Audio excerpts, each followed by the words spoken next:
Bonjour, aujourd'hui nous allons parler de la relation qu'il peut y avoir entre une enzyme, la cyclooxygénase, et son substrat, l'acide arachidonique, mais aussi entre cette même enzyme et deux autres molécules, l'aspirine et l'ibuprofène. Pour gagner du temps, j'ai déjà fait l'aspirine et l'ibuprofène, ci-dessous, mais je vais faire avec vous l'aspirine, la cyclooxygénase et son substrat naturel. Donc voilà les trois fichiers normalement que vous auriez eu à travailler si nous avions eu une séance normale. Donc voilà la cyclooxygénase et son substrat naturel qui est l'acide arachidonique que je vais ouvrir et mettre en plein écran. Pour une impression et une meilleure clarté, je vais tout de suite changer le fond et mettre un fond blanc. Après, chacun fait comme il veut. Moi, j'ai préféré faire comme ça. Donc, on voit l'enzyme en structure fil de fer. On voit pas grand-chose. Mais si vous regardez le protocole, dans la fiche protocole, qui est une fiche de bac, hein, vous avez les identifiants. Des identifiants qui vous permettent, pour chacun des fichiers, d'identifier la molécule associée. Comme moi, j'ai pris la COX et l'acide arachidonique. J'ai donc un code pour trouver où est l'acide arachidonique dans ce fil de fer. Donc là, je prends l'éditeur de commande, qui est ici, et je vais taper le code pour l'acide arachidonique, qui est ACD 700. Je vérifie que j'ai bien identifié quelque chose, oui, j'ai mon acide arachidonique qui est en fil de fer orange, qui indique que je l'ai bien identifié. Donc pour le mettre bien en évidence, je vais utiliser les grosses boules, comme ça vous saurez bien, vous repérerez bien votre acide arachidonique, et je vais le colorier en vert. Oh, j'ai oublié de changer le fond, donc le fond va rester en blanc, pardon, et donc c'est les atomes que je vais mettre en vert, voilà. Et ensuite, dans la fiche protocole, vous avez dû voir qu'il y avait un schéma, pas très joli d'ailleurs, qui vous répertorie les 6 acides aminés qui font partie du site actif de l'enzyme. Le site actif, je vous rappelle que c'est l'endroit où vient se fixer le substrat pour être travaillé par l'enzyme. Ces 6 acides aminés sont repérés par des nombres, et donc l'idée, ça sera de les mettre en évidence pour voir quelle est la relation, quelle relation ils ont avec le substrat.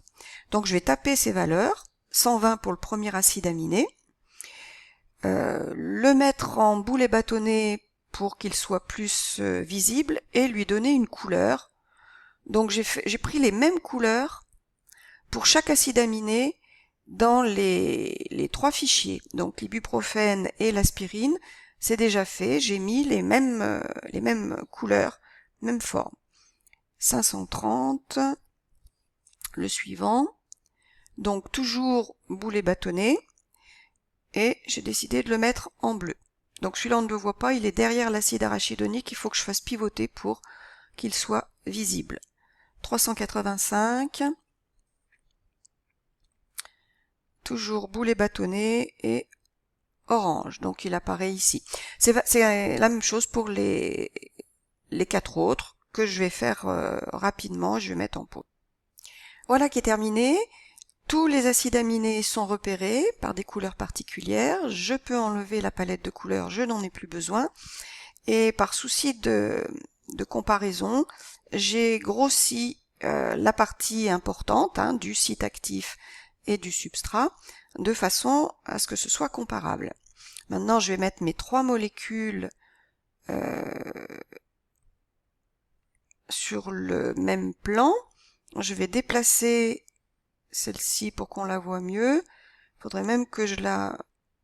Oui, mais en fait, elle n'est pas dans le bon sens.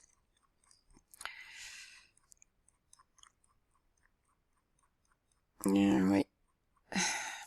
Voilà, on y est presque. Je vais recentrer et me remettre en rotation. J'arriverai pas à retrouver exactement la même position que dans les deux autres. Bon, à peu près. Donc là, vous avez les 3 fichiers, acide arachidonique et COX. Ici, c'est indiqué en haut, hein, la cyclooxygénase et l'ibuprofène en rose, et ici, la cyclooxygénase et l'aspirine en bleu. Bon, il y a une anomalie dans le fichier. Cet acide aminé ne ressemble pas à cela. Donc bon, on va laisser tomber, c'est pas normal, mais c'est pas grave, on voit quand même la position de l'aspirine par rapport aux 6 acides aminés.